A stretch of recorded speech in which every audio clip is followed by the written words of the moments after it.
Hi, everybody. So we're back for the third episode of the summer series from Musi. And this week we have a really special guest, is Andrea Miller from the music studio Startup. And we're going to be covering probably one of the most important topics, is business finances. And as it says here, a very brief intro to business finances, because of course that topic could go on forever if we if we wanted Yes. to. So thank you so much, Andrea, for taking the time to join us today. I really appreciate you doing this for us. I'm super excited to be here. And I always forget this about webinars, that it feels like I'm talking into a void. And Yeah. and I've gotten used to, more interaction on Yeah. virtual calls. So feel free, please drop questions in the Q&A. As you have them. I usually invite a lot of back and forth when I present, because I do tend to be kind of numbers heavy, and I just want to make sure everyone's following along as we go. So Definitely. And I'll just post in the Q&A thing so everyone knows sort of where to go for that. But yeah, please interact as much as possible. I know exactly that feeling. You're just speaking to a computer. yeah. But there are people out there. So All right. I'll let you get started, and I'll be here the whole time. I'm just going to mute myself and hide in the corner, but I'll be monitoring the chat and everything. So yeah, let's get going. Okay, great. And sorry, I think I just live in a city and there is a siren outside. Sounds like going right by my front door. So yeah, as we get started, if you want to drop in the Q&A, just like, who are you? Are you a solo teacher? Wow, that siren. I don't know if you can hear. Right there.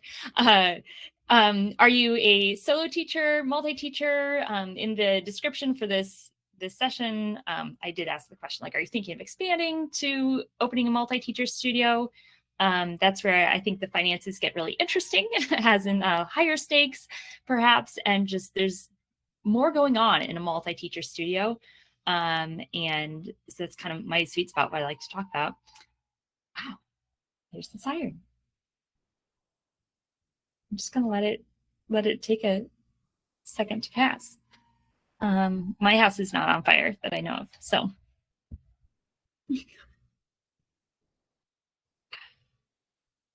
Okay, I think it's gone away.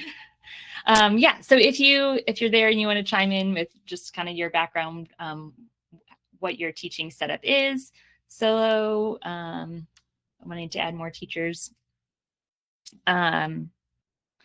All right. And I always start this conversation with what I'm going to share today might be a little bit hard to hear. Sometimes the numbers are just challenging, but I think there's so much just empowerment in knowing the numbers, and when you know the numbers, then you can tweak the numbers. So I work with a lot of teachers who love music. They have successful studios on their own, full studios, and they love their students. They're very, very caring, and they have a sense of values in the way that guide the way they run their studios.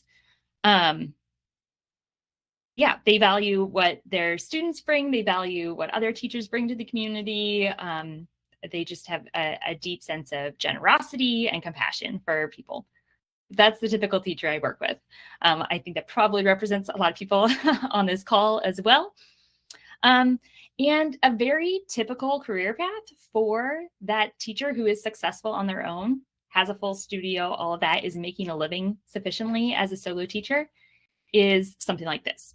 You grow your studio, you max it out, you might have a waiting list, and then there's this kind of implied idea that you then hire a teacher and open a multi-teacher studio. And that's what they do. They hire, rent a studio space, hire another teacher, and then now, boom, they're a multi-teacher studio owner. And the vision is something like this.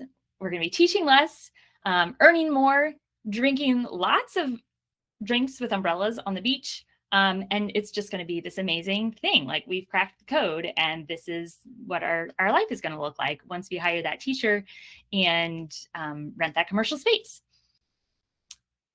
But take it a year or two in, and often the studio owners feel more like this, where it's this angsty, they've got emails, a million administrative emails they're responding to. They're now running payroll for teachers. They're cleaning the bathrooms of the studio. They're doing the marketing. They're handling the issue between the teacher and the student's parent. They're handling billing questions. They're doing onboarding. And they're still teaching, and they're not achieving the goal of teaching less, working less, earning more, drinking lots of yummy drinks on the beach. And if you're in this situation today, know that this is very common. This is very common, especially with that kind of what I would call an unnatural career path of being a successful studio owner. Yes, umbrella drinks. And then just kind of falling into the multi-teacher studio track. This being successful in a multi-teacher studio doesn't happen on accident. I coach lots of teachers. I've seen the accounting books of lots and lots and lots of studios. And it doesn't happen without intentionality. So know that you're not alone if you're feeling more in this angsty, burnt out, overworked, underpaid place as a multi-teacher studio. There's a way out. There's a way out. And then we're going to talk about that today. But yeah, know that you're not alone. And for the teacher who's maybe considering this is your opportunity to ask yourself, what do I want out of my career? And is that the next natural step? Or should I stick as a private studio owner? So here I want to get put some numbers together to illustrate different phases in a teacher's journey and where I see teachers start to get stuck when they're in that multi-teacher part of the journey. And I'm going to emphasize one number that doesn't get a lot of attention, but I think is at the crux of this, and it's a little bit delicate. So we gotta pay attention to it, but I want to get to that. So what I'm going to do, I'm going to go over to just a spreadsheet. So I apologize if you're not a spreadsheet person. Please ask all the questions. I can take this slow, but I'm just going to show some numbers for what I'm just going to say it's us. This is us as our successful private studio owner. So a successful solo teacher studio model might look like this. Tuition of $135, 40 students. Maybe you've been there. Very standard tuition rate. You may be looking at your part of the country and say, that's really low or that's crazy high. All the other numbers scale kind of concurrently with that. So if you're thinking the tuition rate is off, that just everything else will work relative, and so you could scale it up or back for your part of the country. But the principles of what I'm going to talk about will hold true. So very typical studio, typical tuition rate for a professional teacher. Maybe there are probably lots of studio owners who are maybe less professional or more teaching in a part-time capacity and not depending on it for their income that are charging less. But we're kind of at the, top, probably in the top 20%. Maybe there's some really exceptionally high caliber teachers in the area charging more, but we're like on the upper end of tuition rates for our area. You might be getting pushback on some tuition or some student calls based on your tuition rate. And that's fine. We're a successful solo teacher studio. So expenses, so we're getting monthly revenue of $5,400, annual revenue of $65 almost. Minimal expenses because we teach out of our living room. We're already paying the mortgage. It's helping offset some of that mortgage cost. We get to write it off, all that good stuff. So our net profit from the year after expenses is about $60,000. And what that looks like for us is teaching 40 students, taking home $60,000. I'm not doing taxes today. That's a topic for another day, but that would impact each of the scenarios the same, so it doesn't really change what we're talking about either. So that's what our solo teacher studio model might look like. So this teacher now they're like, I'm at capacity. How do I keep hiring? How do I keep expanding my studio? And the way I'm going to do that is by hiring a multi-teacher or hiring another teacher. What I think is imagined with this new model is that I'm going to keep the rate at 135 because we're hiring less experienced teachers. We're going to have oversight over them because we're the experienced teacher. Kind of grow to about 150 students. Monthly, that would be monthly income of $20,000, $24,000 annually. We'll pay our teachers 65%. That's kind of like what we run through it. We're going to have rent, we're going to have some expenses, build all that in. So now we look at how that breaks down. We end up with a net profit of actually $55,000. So already less than what we were making. But we can teach some and that'll cover the difference and it'll be great. Now I say this is the imagined model because what is more realistic in a multi-teacher studio is there's a great deal of seasonality. So while you might get to that 150 students during the school year, I see a lot more drops in the summer, students taking off, students only taking lessons for the school year and then dropping out entirely. There's just like higher turnover for students. There's often higher turnover for teachers. So you might have a bunch of students and then a teacher leaves and then you have no one to teach. You have students willing to pay, but no one to teach them for some months while you find a new teacher, things like that. So there's much greater seasonality in a multi-teacher studio. Also, in the solo teacher model, you enjoyed really close relationships with students. They knew your policies. You didn't have to debate that very much. Now with the multi-teacher expanded, you've got your ties with students aren't as personal. And so you might be chasing payments more. There's more administrative overhead, all of that. And there are a few more expenses that we didn't quite think of at the beginning. Payment processing is a real thing. Yes, it helps cut down on lost revenue, but it's a real cost. Recitals. They used to seem like nothing in the solo teacher model, and all of a sudden now you've got 150 students in recitals. That's a lot of punch and cookies. We've got more insurance, maintenance and repairs. When you've got 150 students coming through playing on a piano every week, the pianos wear out over time. So you've got to budget money for instrument replacement, carpet, painting, all those things just to keep the studio fresh. So the expenses are maybe more than we thought when we were just rolling everything in through our living room. So an adjusted and more realistic multi-teacher model often ends up looking like this, where yes, our revenue is $224, but our expenses are much higher than we originally anticipated. So we're profiting $31,000. So now what our life looks like as this teacher of this multi-teacher studio is we're still teaching 29 students. We're taking that $31,000 administrative kind of owner's salary and then making up the difference by teaching. So that's kind of not where we want to be. No big deal. We'll solve that problem. We just need to have more students, right? Like easy problem to solve. So we do that, we grow. We get to 200 students. Now our revenue is up from 224 to 299, almost 300K. That's amazing. 75% increase in income in top line revenue. So this should solve our problems. But now at 200 students, our studio isn't big enough. We have to get a new space because we need 2 more lesson rooms to accommodate 50 more lessons happening every week.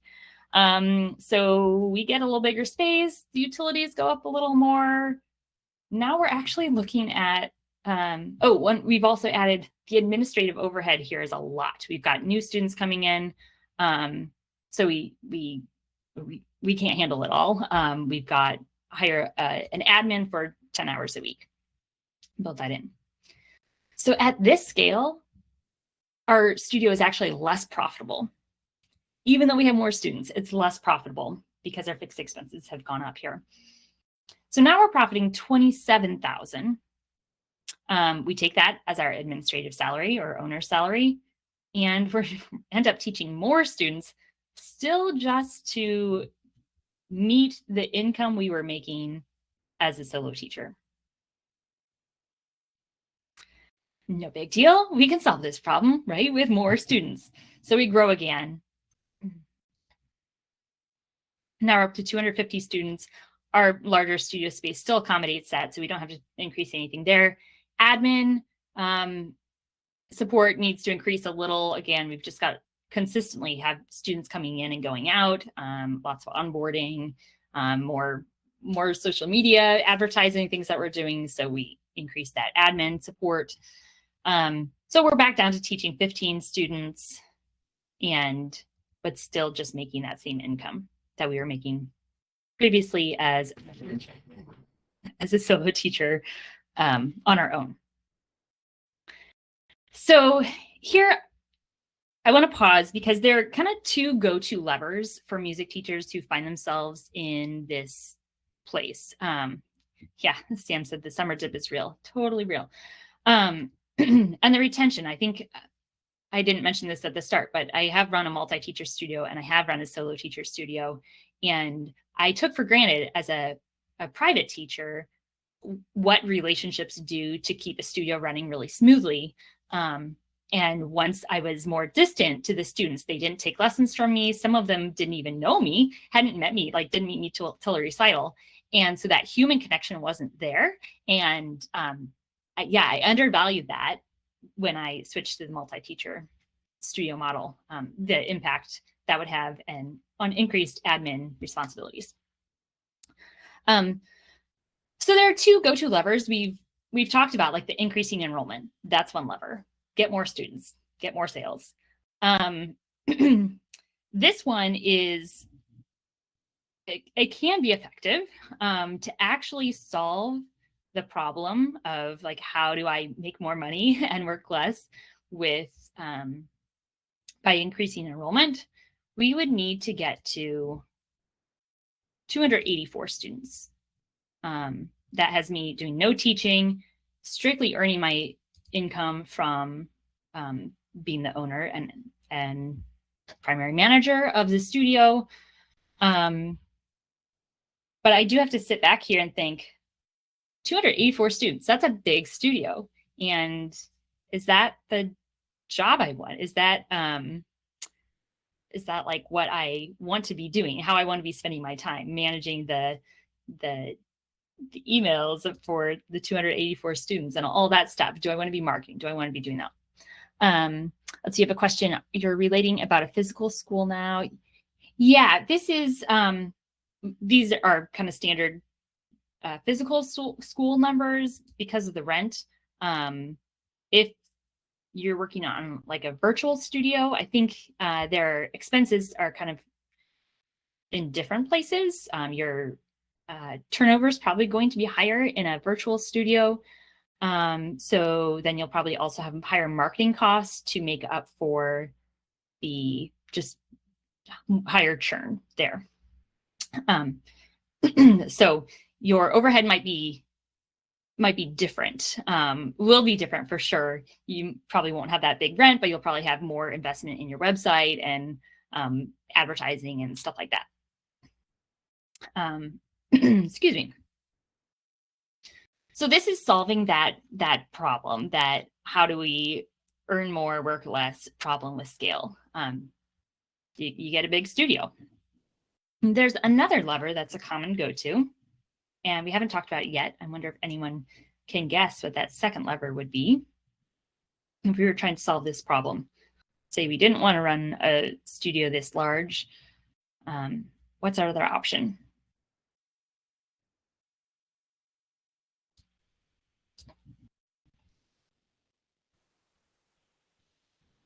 Oh, one thing, if you've got might have already seen it.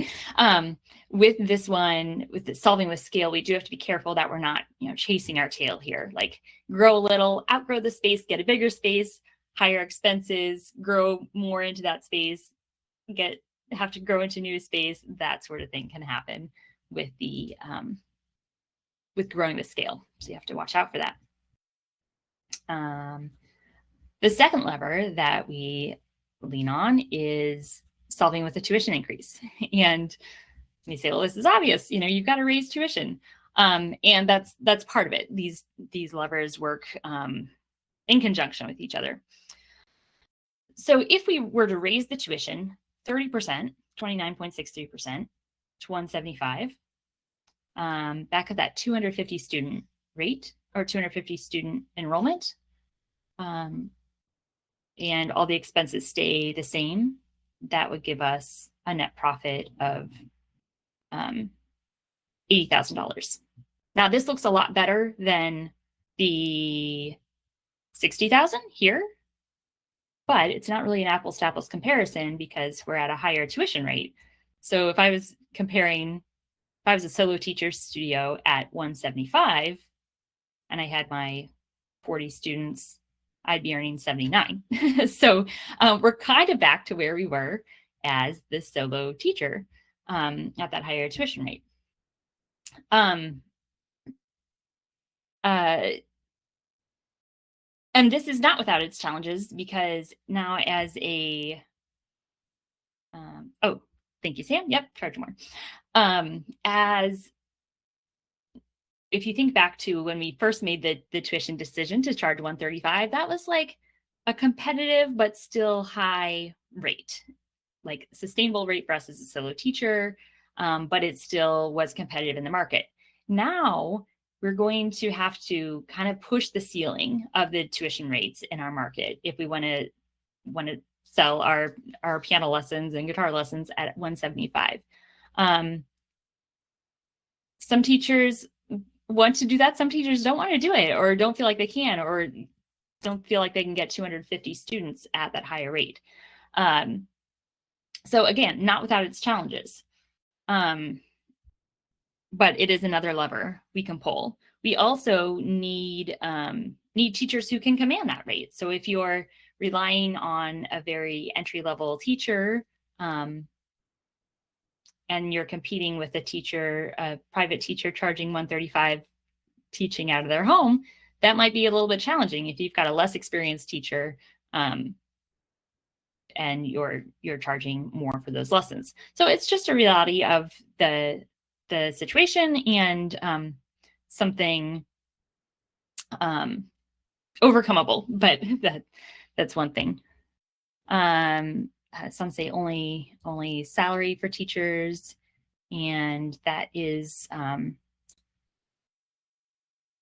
that's another model that could be mapped out. There's still a percentage of the revenue that's going to that teacher, but I think we'll get into that here. So there's a third lever you can pull, and this one I feel like is kind of a mystery to some degree. You can ask someone how many students they have and what they charge for tuition, and like everyone knows that number, right? But this third one is not one that people often like know off the tip of their tongue. And it makes me a little bit nervous to even talk about it, because it can be abused, I guess. But I think it's like the critical thing to know about this. And if you're in this situation where you're like, I keep chasing my tail trying to grow with students, or I feel like I'm pricing myself out of the market with high rates, I can't go any higher there. This is where the problem is solved. So as you look at this, it's very easy to see that teacher wages are the biggest percentage of the expenses here. I think this is a good thing. I think you want to be investing in your teachers. They're the ones who are going to foster that relationship with students. Happy teachers make happy students. Happy teachers stay around a long time. Happy teachers keep students around a long time. I would much rather see a teacher spending money on their a studio owner spending money on their teachers than just exorbitant amounts on rent. For instance, I think your money is better spent there on teachers. However, this can also be the downfall, especially with a generous teacher who, values what their studio teachers bring. And we just have to watch it very, very closely. So these expenses, teacher wages, payment processing, anything that is per student are called variable expenses. That means that as your student, sorry, let me get back here. As your student, if you increase your student by one, those expenses are going to go up proportionally. And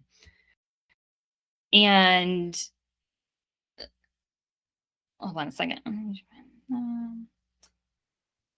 It's important, especially when these variable expenses, the ones that go up with the number of students you have, when they represent such a big percentage of your revenue, it just has a big impact, a significant impact to your bottom line. So I want to explain with, let me go back to here. We talked about the enrollment and rates levers, a tuition breakdown. So with our 175 tuition rate, we've got these variable expenses: teacher wages, 65%, payment processing, 3%, per student costs, 1%. That's things like recital expenses, stickers, if you give any gifts to your students, certificates, trophies, whatever. That's like your budgeted amount per year, what you're saving per month to pay for those. The 175 is almost irrelevant to you as a studio owner. Yes, it represents your revenue, but it's not that meaningful in how you manage your business. You're not going to manage from that number.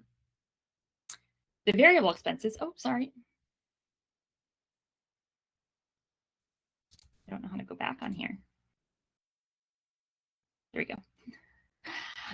The variable expenses are, you can act as if you're never going to see them, because in a sense, someone pays you tuition, all of this is already spoken for.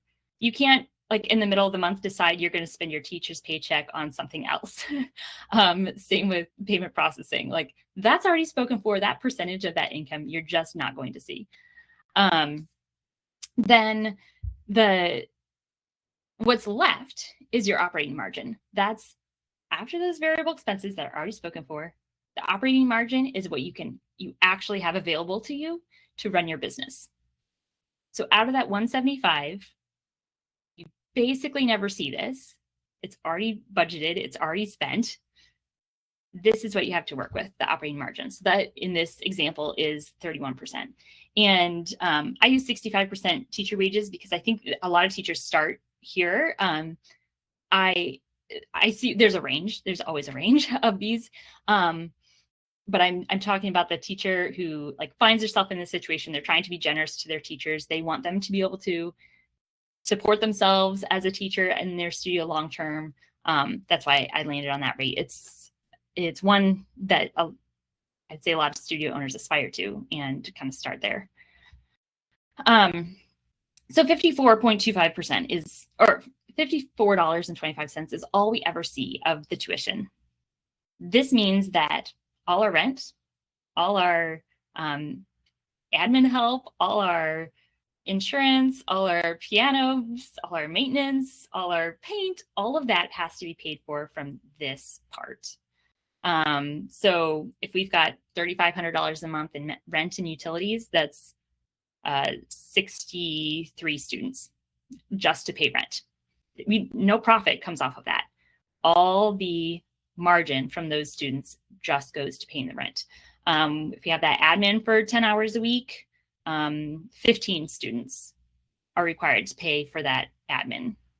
Again, we're not profiting anything off of them. They're just covering those fixed expenses.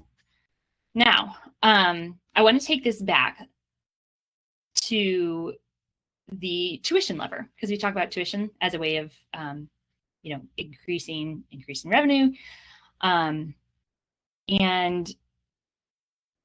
I mapped out a 10% tuition increase. So if we raised our tuition from 175 by 10% to 192.50, that's a difference of 17.50 in difference in cost to the student.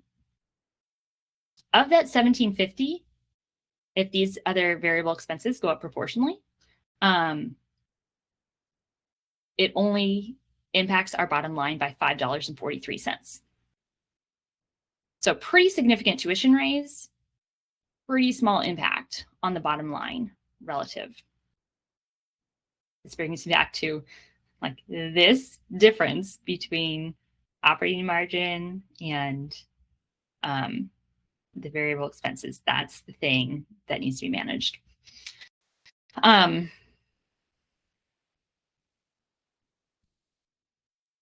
Contrast that to a tuition breakdown where we've adjusted our operating margin with variable expenses.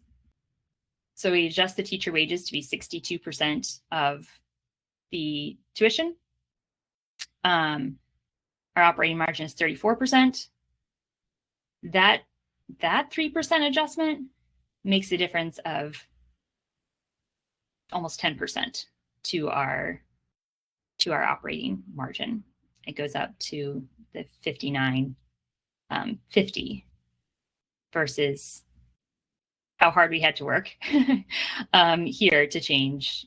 A 10% tuition increase gets us the same bottom line impact roughly as this adjustment in the variable expenses. And you can take this, you can increase this percentage by, there's not a lot you can do on payment processing, but you can adjust per student costs and teacher wages. It's just the biggest piece of the pie. Like I said, I share this almost reluctantly because I care a great deal about these teachers being able to support themselves and, have a career as a teacher. And the teachers that I'm generally working with want to see their teachers in their studios be able to work for them for 20 years and have happy, fulfilling careers and not be stressed about paying their own bills. Likewise, the studio owners want that for themselves. And I think we all should have that and strive for that.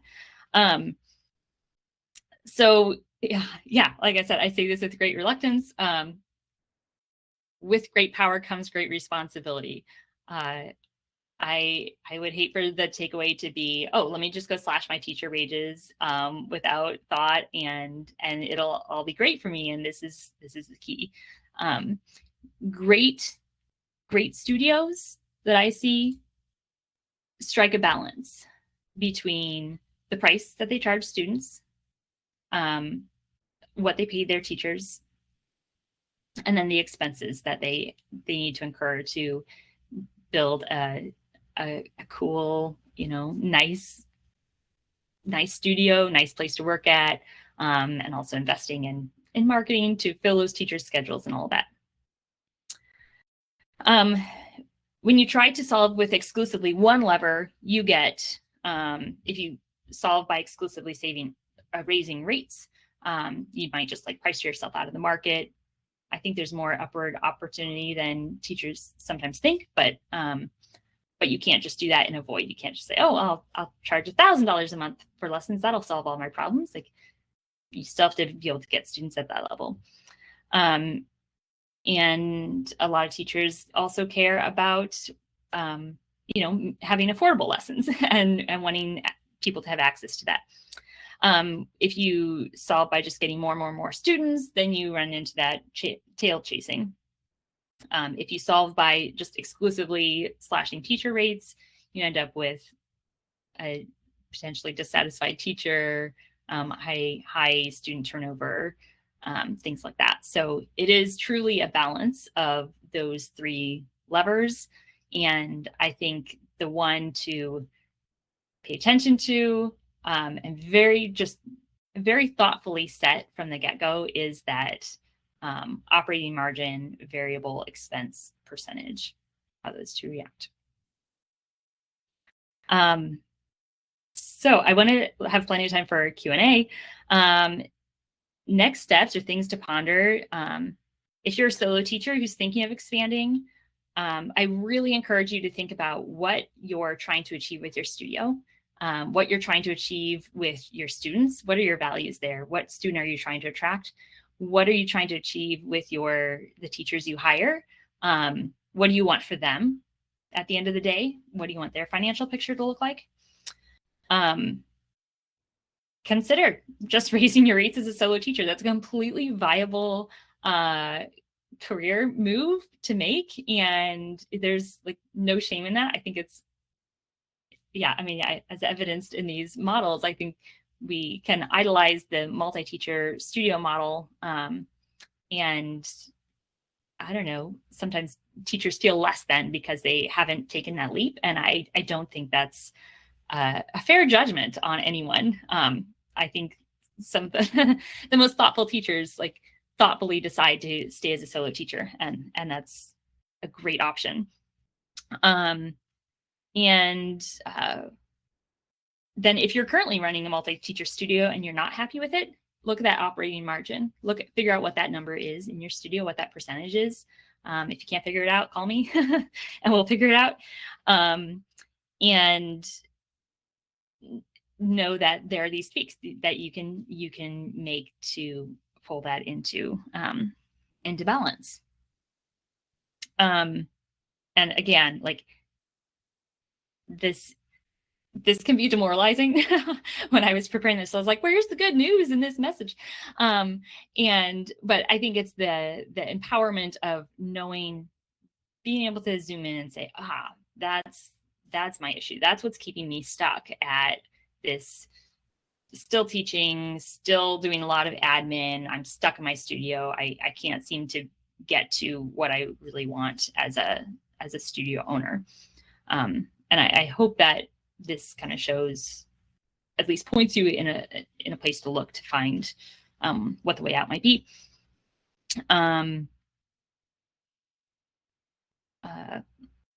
There are lots of examples of people who are solving this balance. One that I always cite as an example of a great multi-teacher model is Ken Thompson in San Antonio, who runs the Music and Arts Center of San Antonio. It's a studio of 1,200 students. He's solved it largely. His goal was to create a career path for music teachers, and he wanted to do that by having be able to pay his teachers enough that they could live and have insurance and all those things, and they could really live their whole careers in his studio. And he's done that through a combination of really watching his margins, paying his teachers extremely well, and then it's also scale. 1,200 students, 2 locations, 30-something teachers. Another model that people are successful with is like a boutique model where it's a relatively small studio, a few dedicated teachers, high premium tuition rates. That's another model that has worked really well for teachers, for some like small multi-teacher studios. And you don't have to discount the owner operator thing too. If you really like teaching and you like admin, you can be an owner operator. You own the business. You also work in the business as a teacher and have that balance, and just keep it at a manageable scale that doesn't feel overwhelming. That's an option too. So yeah, it's just, again, encouragement to really think about what you want out of your teaching studio, what you want it to look like for you, and then figuring out what needs to happen to make that a reality. Any questions or anything anyone wants me to go back to see? Is it possible to have these?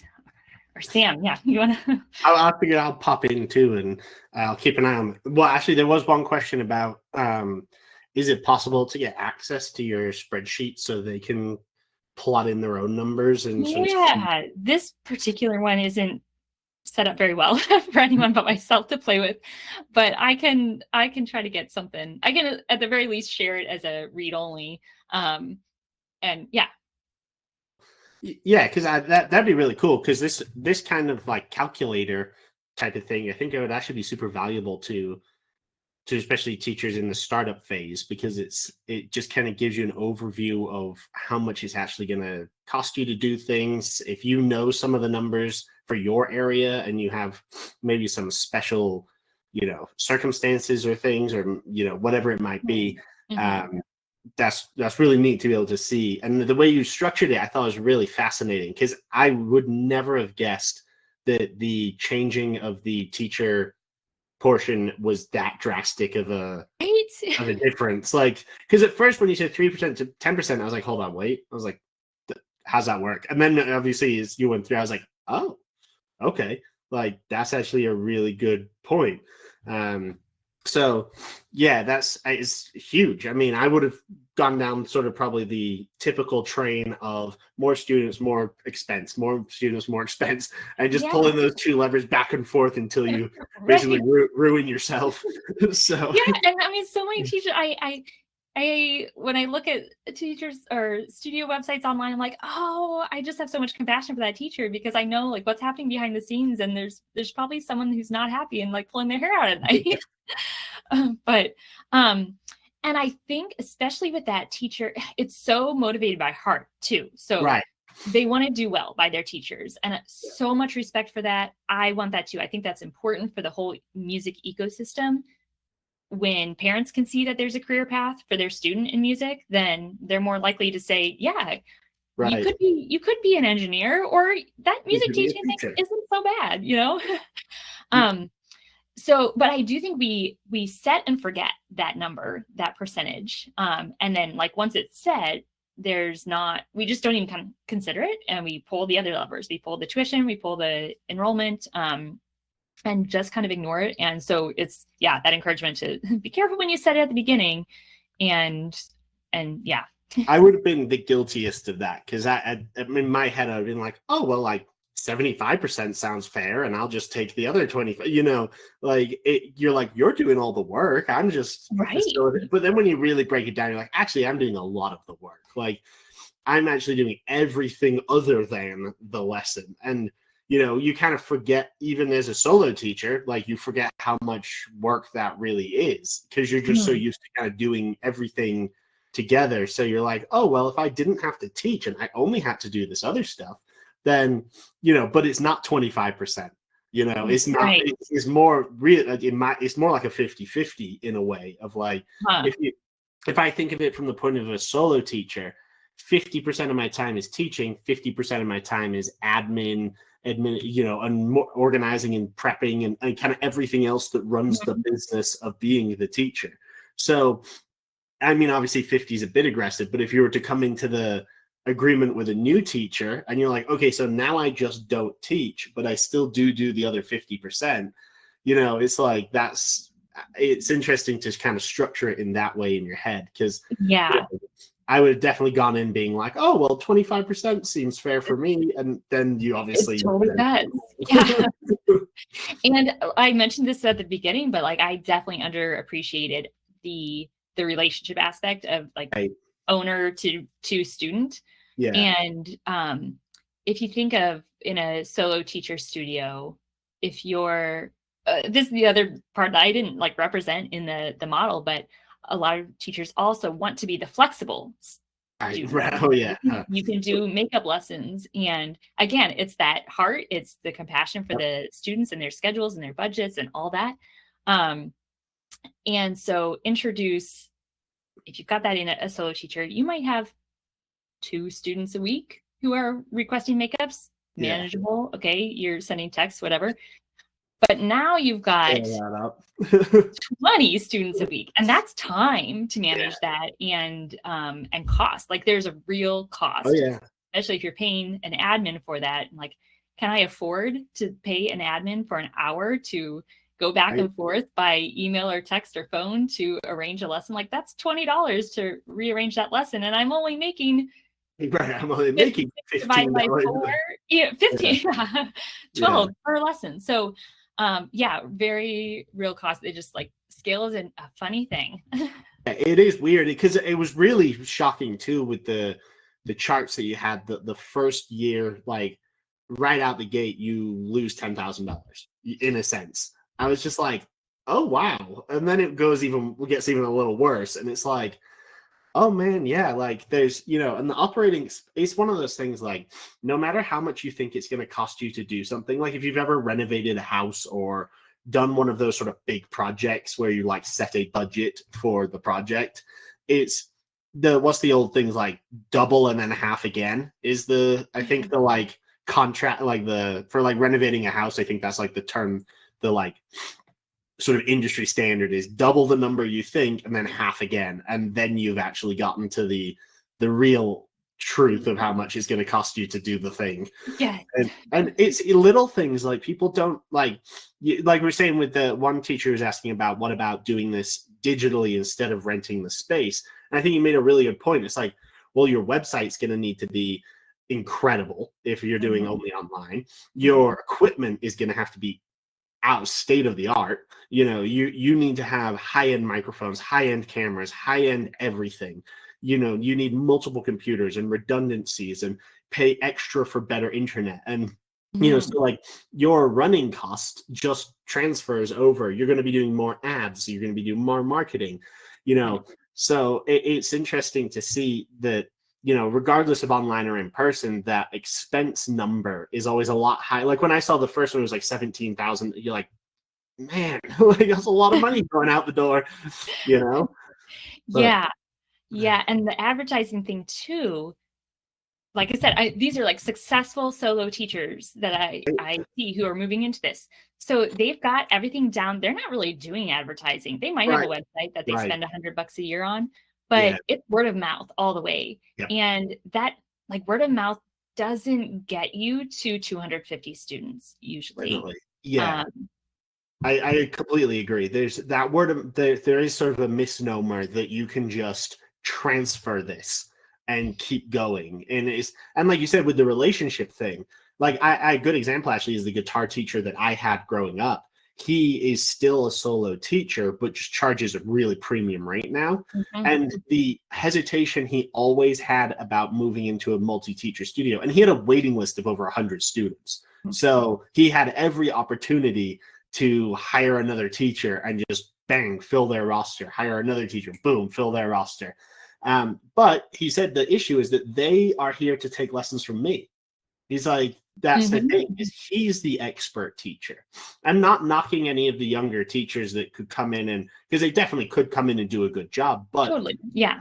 His worry was always that, like you said, with the relationship and the reputation and the connection and the retention, he kept all of his students all the way through high school, pretty much until they go to college, with pretty much every student, because he is the thing you were buying into. So if now you're just going to his studio and you go and get a kind of a random teacher, so to speak, and they still could be a great teacher, but it doesn't hold, like from his point of view, they'll be more like, well, why is the retention all of a sudden way lower, and why is the churn up?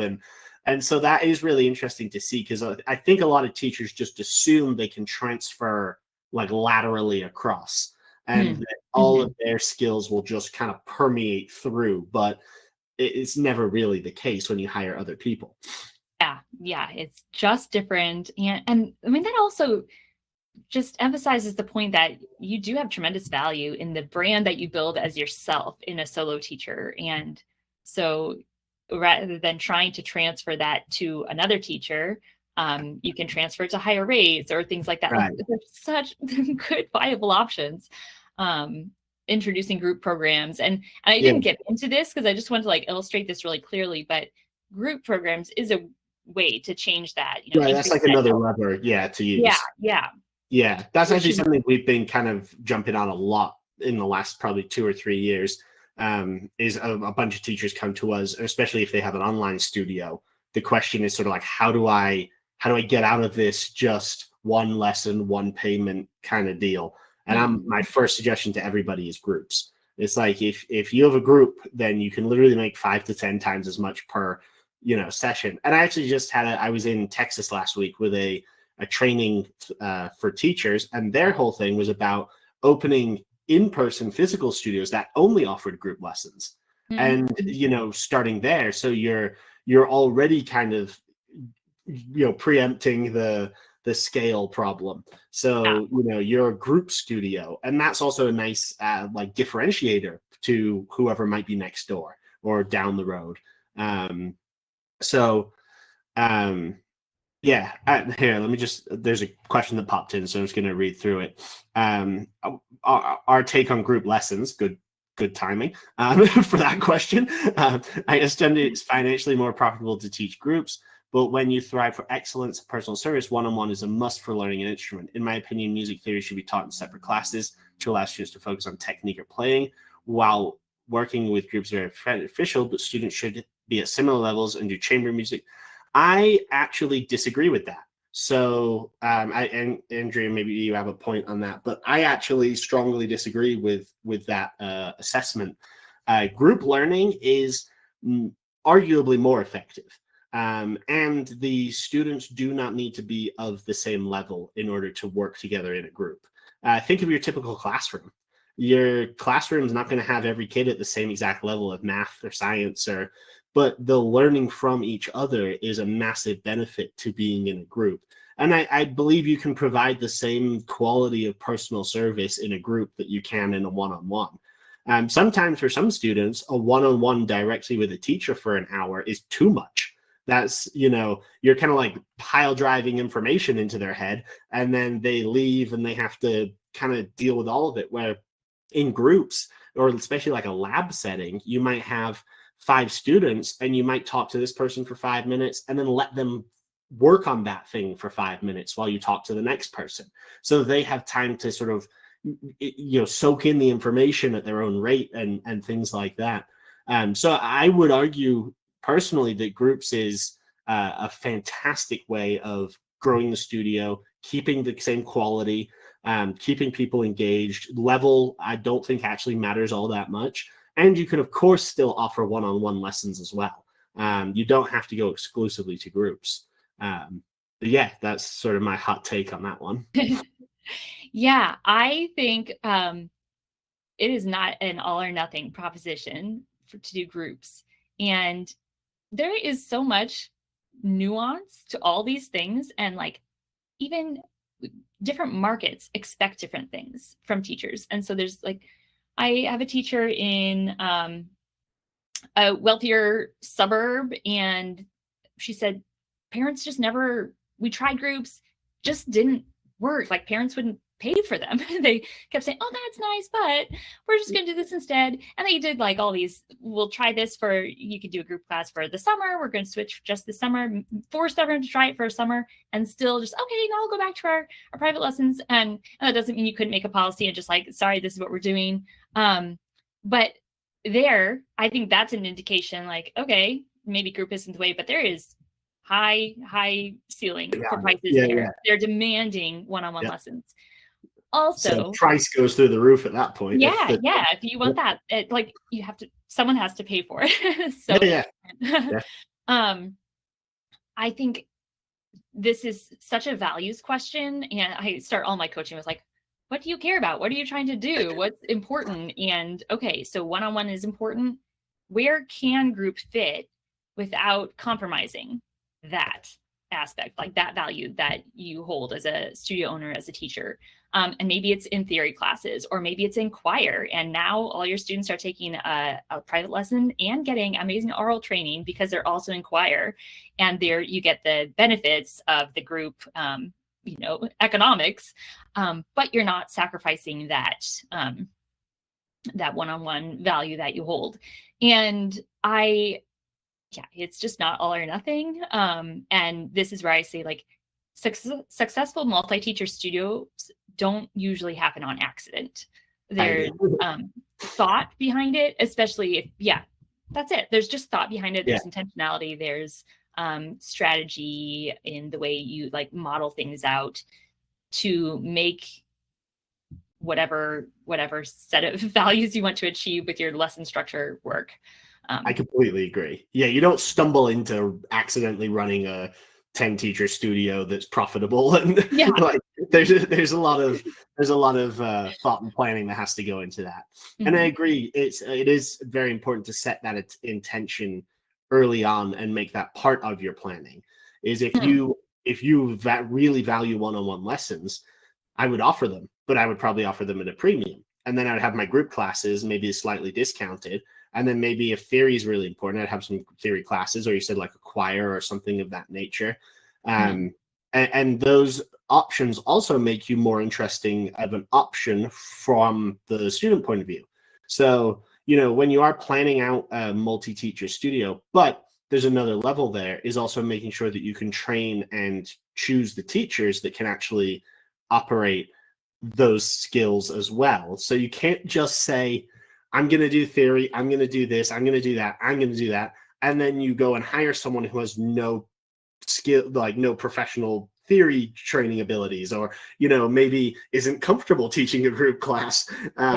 Those are things that, like we said, it has to be intentional, so that when you're thinking about this, and especially when you're bringing in new teachers, just because it was your idea and just because it was something you wanted to do, you do have to think a step further and understand, is this something that my other teachers are going to be able to do?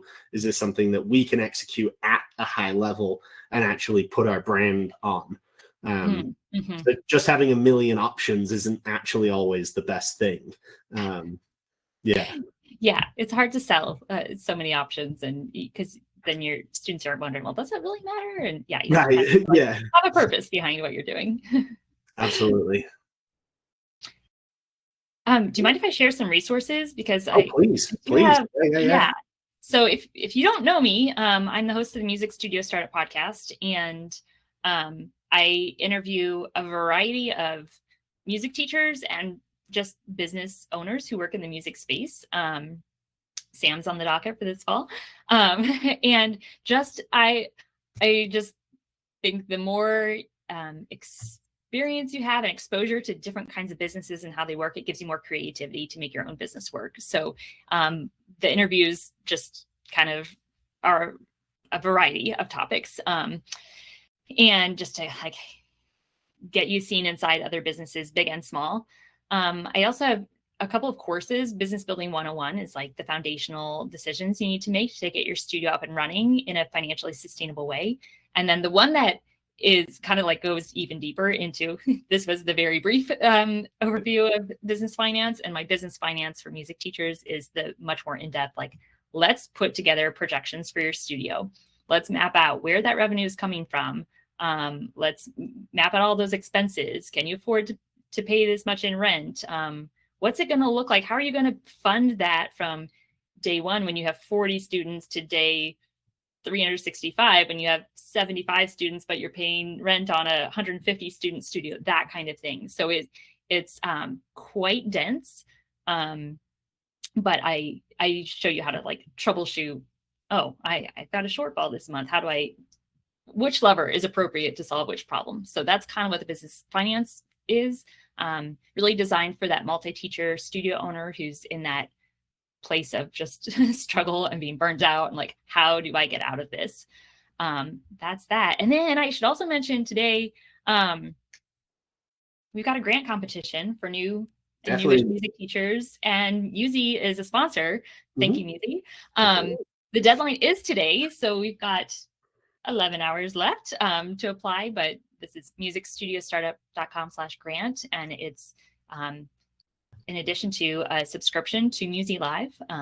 We're setting up a teacher with everything they need to get a new studio launched. So $1,000 cash grant, subscription to Fonz for studio management, gift card from Alfred to stock a music library, a gift card from Alamo Music to purchase instruments, all sorts of amazing things to get a studio off the ground. And yeah, Musi is a sponsor. So much gratitude for Musi for that. And that's what we've got going on. I can drop that in the chat too. Yeah. I just dropped in both your main link and grant link for you while you're chatting there. And then one question was, would you be willing to email that spreadsheet? Yeah. Should I email that to you, Sam? Sure. Yeah. Okay. Shoot me and I'll send it over. Okay. Yeah, I mean, thank you so much. This was absolutely fascinating. This is, like we talked about when we were sort of planning this, this is one of those topics that I think teachers, everyone almost takes for granted a little bit, that it's just going to figure itself out or something. And then when you really dig in and look at these numbers, it's pretty eye-opening, to realize what you're actually going to be kind of taking on. But yeah, this was brilliant. Thank you so much. And for everyone else, we will have the recordings of this, so we can share the recording as well, so you can rewatch and go through. I should drop into, if you're trying to figure this out, I do have a just a mini session if you want to talk to me for 15 minutes. Yeah.